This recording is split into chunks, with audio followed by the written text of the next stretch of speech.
माँ Gayatri recording studio.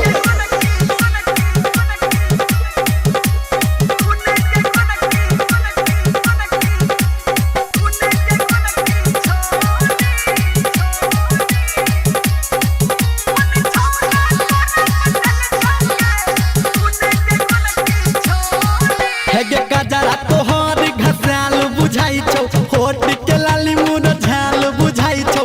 गजरा तोहर घसाल बुझाई छौ, होठ के लाली मुर झाल बुझाई छौ। ओढ़नी कोना लटेल कहोगे सुन गे गोरकी छोरी, सुन गे गोरकी छोरी। कोन छौरा तोरा पटेल कहोगे सुन गे गोरकी छोरी। कोन छौरा तोरा पटेल कहोगे सुन गे गोरकी छोरी।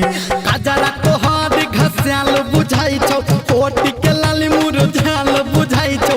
गजरा तोहर घसाल बुझाई छौ, होठ के लाली मुर झाल बुझाई छौ।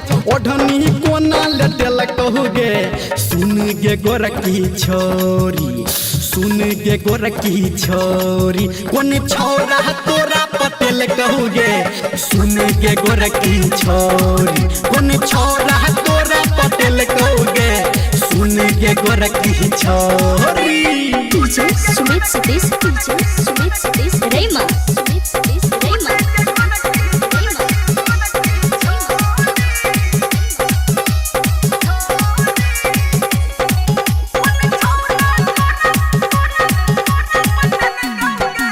बनल ठानल तोहर रहो रूप पे खूबे निखार गे। हाँ जादू टोना कोना भेलो केकरा संग भेलो प्यार गे। बनल ठानल तोहर रहो रूप पे खूबे निखार गे। जादू टोना कोना भेलो केकरा तो भेलो प्यार गे। आँख तोहर घसाल बुझाई छौ, ऊपर झापर देखाल बुझाई छौ। होठ में होठ सटेल कहोगे सुन गे गोरकी छोरी, सुन गे गोरकी छोरी। कोन छौरा तोरा पटेल कहोगे सुन गे गोरकी छोरी। कोन छौरा तोरा पटेल कहोगे सुन गे गोरकी छोरी। DJ Sumit Satish, DJ Sumit Satish Rema, Sumit Satish रेमा।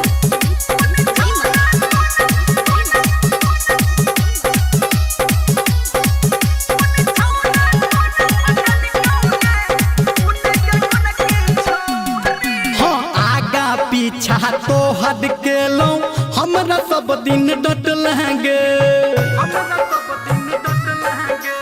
हमारा छोड़ के सब छोरा में छोड़ी तू बटलागे। है आगा पीछा तोहर केलो सब दिन हमारा डटलागे। हमारा छोड़ के सब छोरा में छोड़ी तू तह बटलागे।